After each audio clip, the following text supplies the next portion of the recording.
Hello, everyone. Welcome to the Skull Session Recruiting Podcast, brought to you by BuckeyeHuddle.com. I'm Mark Givler. Got Kevin Noon with me today.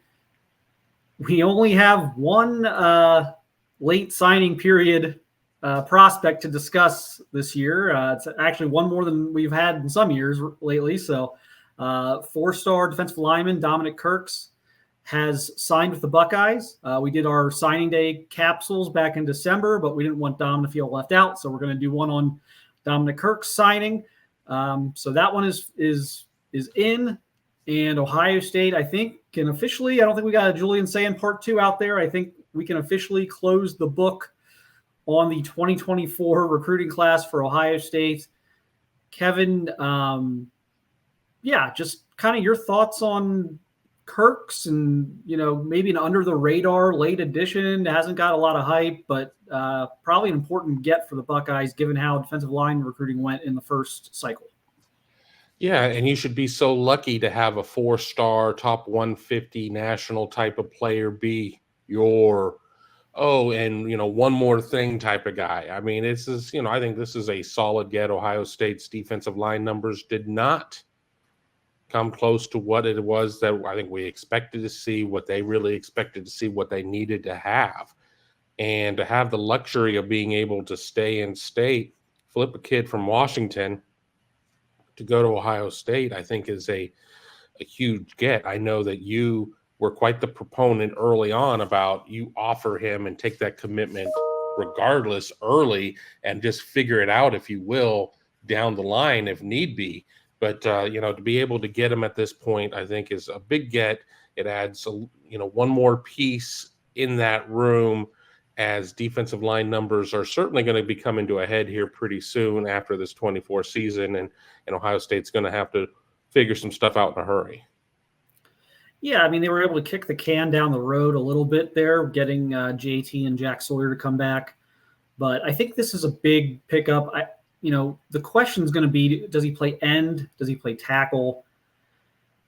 My instinct is that he's going to grow into a 3-tech. He's a big-bodied kid. He's about 6'4", about 260 pounds, 265 pounds right now. My instinct, he's going to probably grow and play inside.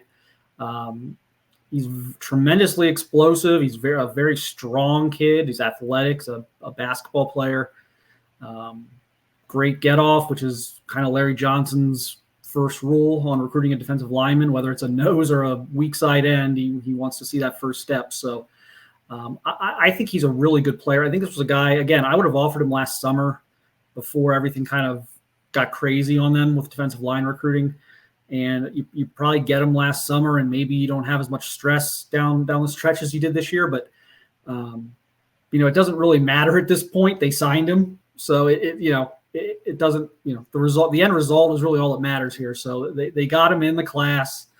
And again, I think if you look at their roster spacing, this will be important for them. Again, they get a couple guys back. They get Ty Hamilton back, get Tyleik Williams back. So being able to kind of kick this can down the road a little bit, but they're going to lose their likely starting defensive tackles. I mean, really, they should be losing their entire front four after this season. Tywon Malone is an upperclassman at this point. Even if he stays out at end, you've got guys like Caden Curry and Kenyatta Jackson are juniors this year. I mean, time's flying. So you needed this for some roster balance, and I think he would be a good complement. They've got some really big guys up front. Caden McDonald and Hero Canoe and guys like that. I think this is a nice complement to that with maybe a twitchier, more explosive guy. Yeah, I think a lot of times when we talk about a guy, is he a 3? Is he an end? Generally, I'm going to sit there and say, if we're having this discussion, he's probably a 3.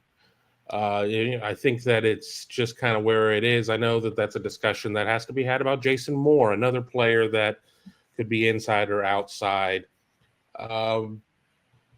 We've always said through the process that recruiting interior defensive linemen is such a difficult thing, because there are some guys that come up and truly are a defensive tackle, and then there's some guys that just out of necessity, okay, we're just going to slide you inside because we got to put you somewhere.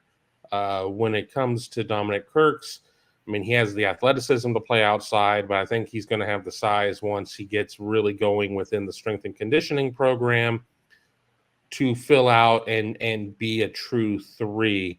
But you're right in terms of what the numbers are going to be for Ohio State. And there are some younger guys who I do think that are going to be able to step up. But when you look at the prospects of really losing your front 4 after this upcoming season, there's nowhere to hide from that. I mean, you're going to try and get Hero Kanu. You're going to try and get Kenyatta Jackson, Caden Curry at all of these reps that you can over the course of what is hopefully like a 17-game season, something crazy now with this 12-team playoff, because you don't want to be here 365 days from today being like, all right, well, where's our experience? Who are going to be our guys? Even if you go and you get some guys in the portal, they haven't played any snaps in your program. They've played snaps elsewhere.